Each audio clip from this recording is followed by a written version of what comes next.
One book, one place, one point of view, until you turn the page. Imagine being told that translating dazzling fiction from around the world no longer aligns with your government's priorities. That's just what happened to World Without Borders last month when the National Endowment for the Arts, the NEA, cut off their funding. And they're not alone. Across the US, vital literary institutions are being gutted.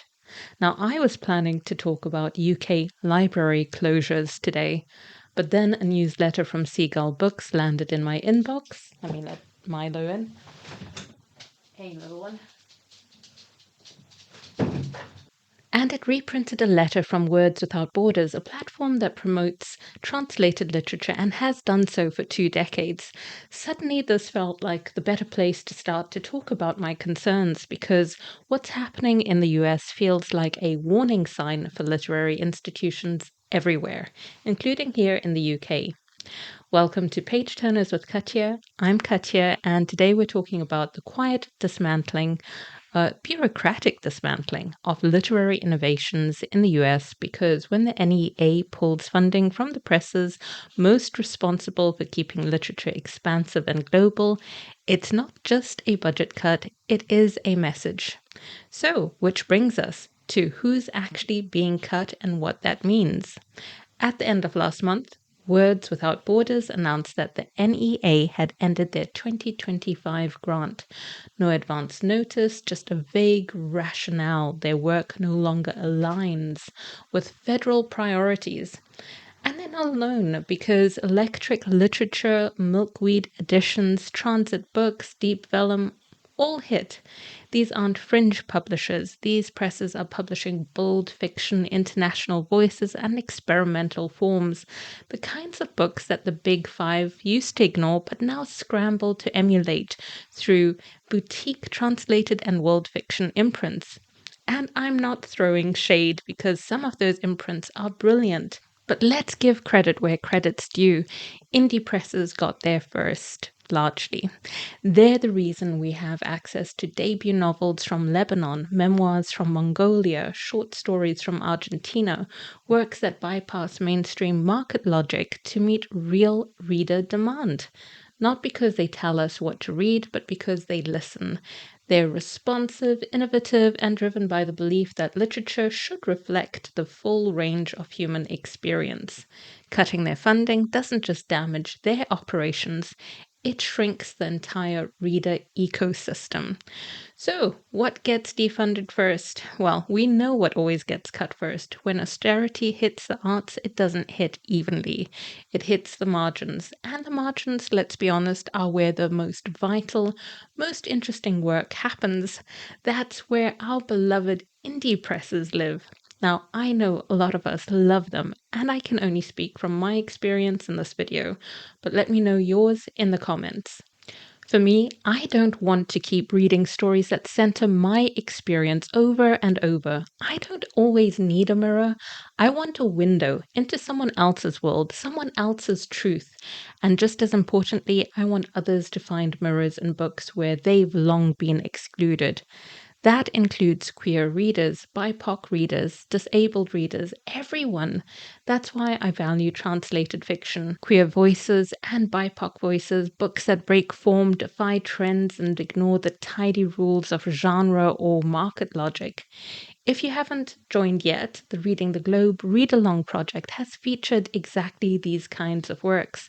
Translated and world fiction that plays with form, language, and narrative structure. Stories you rarely encounter when you read inside the same cultural patterns over and over. This is work that resists the algorithm and the structural gatekeeping behind it. And I say that as a content creator who fights the algorithm. Well, not every day. If I posted more regularly, I could say that. But on BookTube, the algorithm isn't neutral. It's a system of rules you're expected to follow if you want your work seen, and it rewards repetition. It punishes risk. And that shapes what gets talked about, what gets published, what gets picked up. And that's exactly why I read widely, why I watch small channels as well, why I seek out stories that don't follow the usual rules. I often think of something that Jeanette Winterson said. She's the author of Oranges Are Not the Only Fruit, which is often labeled a lesbian novel. Her response: I've never understood why straight fiction is supposed to be for everyone, but anything with a gay character or gay experience is only for queers. That was the 1980s, and yet 4 decades later, that line still feels uncomfortably true, because that's exactly what's at stake. Who gets to be universal? Who gets to define the human experience? And who gets pushed to the margins of publishing, of funding, of attention? So let's be clear, these cuts aren't about efficiency, they're about control, about deciding who gets published, who gets read, and who disappears quietly from the frame. In his award speech earlier this month, Christopher Merrill captured what's truly at stake when international programs are defunded, not in abstract terms, but in loss of people, relationships, and long-standing cultural bridges. One line that stayed with me: what we lose when we turn our backs on the world, trading soft or smart power initiatives for the greed and bluster of a tyrant. Merrill reminds us that cultural diplomacy isn't theoretical. It's poets in residence, it's translated books in classrooms, it's collaborations that change lives. If you're interested, I've linked his full essay, Except in Error, on the decline of cultural diplomacy in the video description. So you can check that out. It's well worth your time. And the award he accepted is the 2025 Ottaway Award for the Promotion of International Literature. So let's go deeper into why this matters for us as readers. For readers, literature is one of those vital spaces where radical empathy is possible, and translated fiction especially asks us to show up without assumptions, to listen before we interpret. Earlier this year, during a book group discussion, I noticed one member continually reshaping the story to fit their own political framework. This is one of my in real life book groups. They didn't engage with the book's ideas so much as edit them out. They presented their opinion as a summary of what they had read, and I found myself wondering if we'd even read the same book. And it's not that there's one right way of reading, since we all bring our own lens to a book. But after decades of running book clubs, I've learned to spot the difference between someone who's wrestling with a text and trying to understand it, and someone trying to bend it to fit their own pre-approved narrative. Personally, I prefer when I can understand an opposing view and engage with it, to debate about it. What worries me is when the opposing viewpoint becomes invisible, when the conversation gets edited out so thoroughly it looks like there was never a different viewpoint at all. That's why we need a wide range of voices in literature, and why translated fiction matters so deeply. Books from Chile, Bangladesh, Slovenia, stories that don't center your country or mine. They don't cater to our defaults. They ask us to sit with some discomfort sometimes. They stretch how we think about ourselves, about others, about the world. And when institutions like the NEA pull funding from platforms like Words Without Borders, they're not just tightening budgets, they're narrowing the range of lives American readers may encounter, lives shaped by different histories, different economies, and different worldviews. Now, even without NEA backing, these presses aren't going quietly, they're still publishing.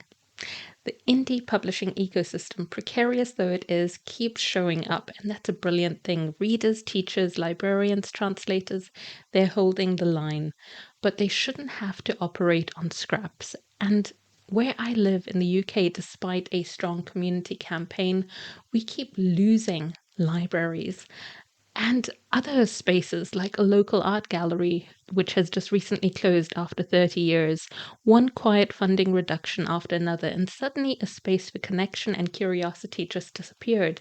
That's what gets missed in these conversations, the community building power of the arts and of literature, not just as enrichment, but as infrastructure, as connection, as care. Community that makes room for us all, and I feel that way about indie presses, that they make room for complexity, for contradiction, and for connection. So, what can we actually do? Drop your thoughts in the comments if you have ideas. I'd genuinely love to hear what ideas you might have about this. Here in the UK, we're used to the old write to your MP approach. And I can't say it's been wildly effective in my experience, though partly that's because I've only done it twice. But both times, yeah. Anyway, there's something cathartic still about putting your thoughts into words. And if you're in the US, is it the same? Let me know. Are you able or even comfortable writing to your representative to defend NEA funding, to question the creeping executive overreach that's sidelining congressional control of arts support? I know we're supposed to feel empowered to use these democratic processes, but does it always feel safe or worthwhile? What we can do: subscribe to these presses, request their books at your local library, post about them. If you teach, bring these texts into the classroom if possible. If you're a student, ask why your syllabus looks the way it does. Push for books that matter to you. If you can, donate. I mean, Deep Vellum is currently running a fundraiser with a matching donation scheme, and Tilted Access had one earlier this year. If you can't give financially, sharing their campaigns is still helpful. And if you use your library, borrow these books, check them out. Checking out really matters. It signals demand. The stats influence what libraries buy next. And finally, do what you do best. Read these books, talk about them, keep them in circulation, because that's what keeps them alive.